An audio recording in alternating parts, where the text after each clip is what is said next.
खेड तालुक्यातील धामणदेवी ग्रामपंचायतीतील कथित भ्रष्टाचार प्रकरणी माजी सदस्य संदेश सोनू पेवेकर यांनी खेड पंचायत समिती समोर आजपासून आमरण उपोषण सुरू केले आहे। चौकशी अहवाल देण्याचे प्रशासनाने दिलेले आश्वासन पूर्ण न झाल्याचा त्यांचा आरोप आहे।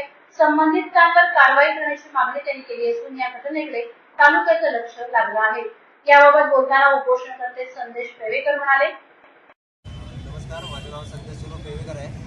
मी ग्रामपंचायत रहिवासी आहे, सदस्य ग्रामपंचायत सदस्य आहे। ग्रामपंचायत धामणदेवीमधून जो जीएम बोर्ड मार्फत खरेदी आली होती त्यामध्ये जो घेतलाय प्रत्यक्षात लॅपटॉप कमी किमतीचे आणि किऑक्स ह्या जास्त किमतीचे बिलं लावण्यात आले। प्रत्यक्षात लॅपटॉपचे बिलं लावण्यात असणार आहेत। त्याचे प्रिंटर सुद्धा घेतले। ते प्रिंटर हाय क्वालिटीचे इनवॉइस लावलेत। प्रत्यक्षात HP चे 13,000चे प्रिंटर, कमी दर्जाचे प्रिंटर घेण्यात आले। CCTV, त्याचे TV या वस्तू खरेदी करण्यात आल्या। यामध्ये मोठ्या प्रमाणात घोटाळा झाला आहे आणि या संदर्भात मी नोव्हेंबर महिन्यात पंचायत समिती इथे तक्रार दाखल केली होती। त्यावर काहीच कारवाई होत नव्हती, म्हणून मी 26 जानेवारी रोजी उपोषणाचा इशारा दिला होता। त्यावर कारवाई म्हणून त्यांनी प्राथमिक चौकशी केली, पण तो चौकशीचा अहवाल सुद्धा त्यांनी सोयीस्कर म्हणजे त्यांच्या मर्जीनुसार म्हणजे दिला। म्हणजे जो दोषी असून सुद्धा यात प्रत्यक्ष म्हणजे दोषींवर जी कारवाई व्हायला पाहिजे अपेक्षित ती अहवालात सादर केली नाही।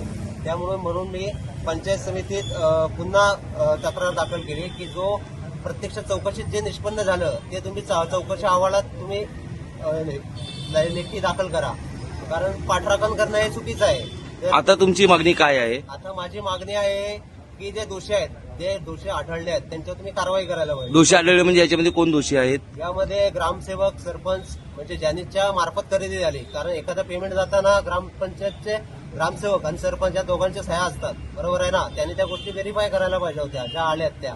तसेच जे विकास काम आहेत त्यामध्ये फॉर्म 12 असतो आकस्मिक खर्चाचे प्रमाणक, त्याच्यावर सह्या नसताना सुद्धा पेमेंट झालंय। जर त्याच्या MB सुद्धा ग्रामपंचायतकडे अवेलेबल नाही, फक्त 14 कामांचे MB अवेलेबल आहेत, 40 पेक्षा जास्त कामं झालीत। यामध्ये भ्रष्टाचाराचा दाट संशय आहे आणि पंचायत समिती मार्फत मी 3 मार्च रोजी उपोषणाला बसलो होतो। त्या दिवशी मला असं लेखी आश्वासन देण्यात आलं होतं की 8 दिवसात 200 रुपयासह कारवाई करण्यात येईल, पण आज 1 महिन्याच्या पेक्षा जास्त कालावधी झाला आहे तरी पण अजून कोणतीही कारवाई करण्यात आली नाही। म्हणून मी आज पुन्हा उपोषणाला बसलो आहे। जोपर्यंत दोषींवर कारवाई होत नाही, फौजदारी गुन्हे दाखल होत नाहीत, तोपर्यंत माझंही उपोषण मी मागे घेणार नाही।